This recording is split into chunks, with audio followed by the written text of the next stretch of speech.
അല്ലാഹു ഒരാളെ ഇഷ്ടപ്പെടുകയാണെങ്കിൽ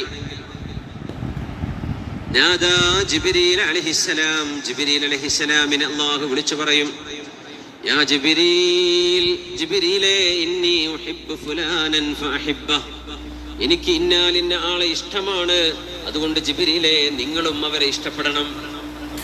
ഫയുഹിബ്ബുഹു ജിബ്രീൽ, ജിബ്രീൽ അലൈഹിസ്സലാം അവരെ ഇഷ്ടപ്പെടും.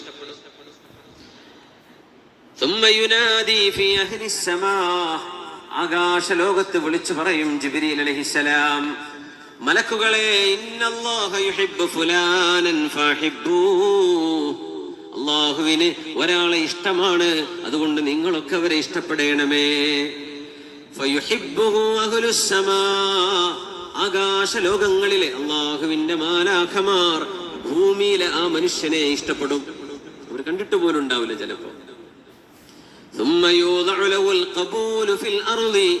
അങ്ങനെ അല്ലാഹു സുബ്ഹാനഹു വ തആല ആ മനുഷ്യന് ഭൂമിയിൽ ആളുകളുടെ മനസ്സിനുള്ളിൽ ഒരിടം നൽകും, സംതൃപ്തി നൽകും. ആളുകൾക്ക് അവരോട് സ്നേഹം തോന്നുന്നത് അല്ലാഹു ഇഷ്ടപ്പെട്ടതിന്റെ അടയാളമാണെന്ന് അഷ്റഫുൽ ഖൽഖ് റസൂലുള്ളാഹി സ്വല്ലല്ലാഹു അലൈഹി വസല്ലം.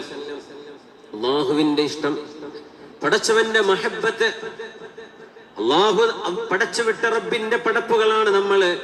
നമ്മുടെ വീട്ടിലുള്ള നമ്മുടെ ഉമ്മയും വാപ്പയും, നമ്മുടെ ഉപ്പമാർ മരിച്ചുപോയ എത്രയോ ആളുകൾ ഈ സദസ്സിലുണ്ട്. അല്ലാഹുവേ, ഞങ്ങളുടെ മാതാപിതാക്കൾ മരിച്ചുപോയവർ, അല്ലാഹുവേ, അവരുടെ ഖബറിടങ്ങളെ സ്വർഗ പൂങ്കാവനമാക്കണേ റബ്ബേ, അവർക്ക് നീ പുറത്തു കൊടുക്കണേ പടച്ചവനെ. അറിവില്ലായ്മ കൊണ്ട്, വിവരമില്ലാത്തൊരു കാലം, അറിവ് കുറഞ്ഞു പോയൊരു കാലം, അവരെന്ന് വന്നുപോയ വാക്കുകൊണ്ടും പ്രവൃത്തി കൊണ്ടും വന്നുപോയ പിഴവുകൾ അല്ലാഹുവേ ഞങ്ങളുടെ മാതാപിതാക്കൾക്ക് പുറത്തു കൊടുക്കണമേ.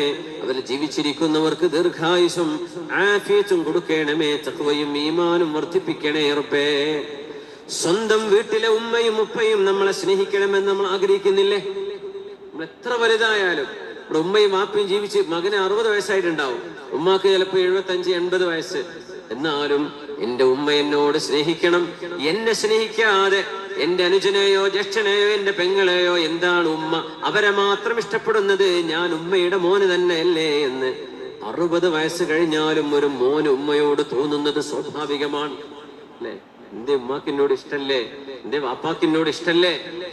ഉമ്മയും ഉപ്പയും ഒരിക്കലും മക്കൾക്ക് കൊടുക്കേണ്ട സ്നേഹം പിശുക്കരുത് എന്ന് സാന്ദർഭികമായി സൂചിപ്പിക്കുകയാണ് നമ്മുടെ മാതാപിതാക്കൾ. അവര് നമുക്ക് ജന്മം തന്നവരല്ല, നമ്മുടെ ജന്മത്തിന്റെ കാരണക്കാർ മാത്രം അല്ലേ? അവരാണോ ജന്മം തന്നത്?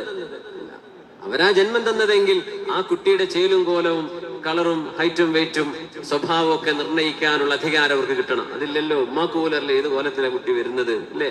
സ്കാനിങ് ഒക്കെ ചെയ്യുമ്പോൾ ഏകദേശം ഇപ്പൊ മനസ്സിലാവും. പക്ഷേ ഒരു കുട്ടിയുടെ ജെൻഡർ അല്ലെങ്കിൽ കുട്ടിയുടെ സ്വഭാവം, ആ കുട്ടിയുടെ പ്രകൃതം, ആ കുട്ടിയുടെ നേച്ചർ, ഇതൊന്നും ഡിസൈൻ ചെയ്യാൻ ഒരു ഉമ്മാക്കും ഒരു ഉപ്പാക്കും കഴിയില്ല അല്ലേ? സ്പേം കടക്കുന്നു, എഗ്ഗുമായി കൂടിച്ചേർന്ന് സൈഗോട്ടായി മാറുന്നു. ഈ കുഞ്ഞ് ആണായിട്ടാണോ പെണ്ണായിട്ടാണോ രൂപപ്പെടുന്നത് എന്ന് പോലും ആദ്യ കാലങ്ങളിൽ നമുക്കറിയാൻ പറ്റൂല. സുബ്ഹാനല്ലാഹ്. നമ്മുടെ മാതാവും പിതാവും നമ്മളെ ഇഷ്ടപ്പെടണമെന്ന് കൊതിക്കുന്നതിലേറെ നമ്മെ പടച്ച അല്ലാഹു നമ്മളെ സ്നേഹിക്കണം എന്ന് നമ്മൾ കൊതിക്കാറുണ്ടോ?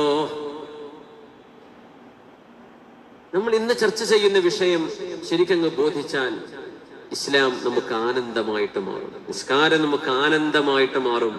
പലിശ വേണ്ട എന്നത് എനിക്കത് വേണ്ട എന്നാകും. മ്യൂസിക്കും ഡാൻസും ഇതുപോലുള്ള പരിപാടികളൊന്നും എനിക്ക് വേണ്ട, എന്റെ റബ്ബിനത് ഇഷ്ടമല്ല, എന്റെ മെഹബൂബിന് ഇഷ്ടമുള്ളത് മതി എനിക്ക് എന്ന് തോന്നുന്നിടത്തേക്ക് നമ്മുടെ കൽബുകളെ കൊണ്ടെത്തിക്കാൻ കഴിയും. അതിന് വേണ്ട എന്താണെന്നറിയോ? അള്ളാഹുവിന്റെ സ്നേഹത്തിലേക്ക് നമുക്ക് ഇറങ്ങി ചെല്ലാൻ പറ്റും. ആ സ്നേഹം നമുക്ക് കിട്ടണം. നമ്മൾ പടച്ചോനെ സ്നേഹിക്കും വേണം. നമ്മളെപ്പോഴും പടച്ചോനെ കോത്താമ്പിയായിട്ട് കാണുന്നത്, വെറും പേടിക്കാനുള്ള ആളായിട്ട്. സ്നേഹിക്കപ്പെടാനുള്ളവനായി അള്ളാഹു മെഹബൂബാണെന്ന് നമ്മൾ ആർക്കെങ്കിലും എപ്പോഴെങ്കിലും തോന്നിയിട്ടുണ്ടോ? അള്ളാഹു മെഹബൂബാണ്.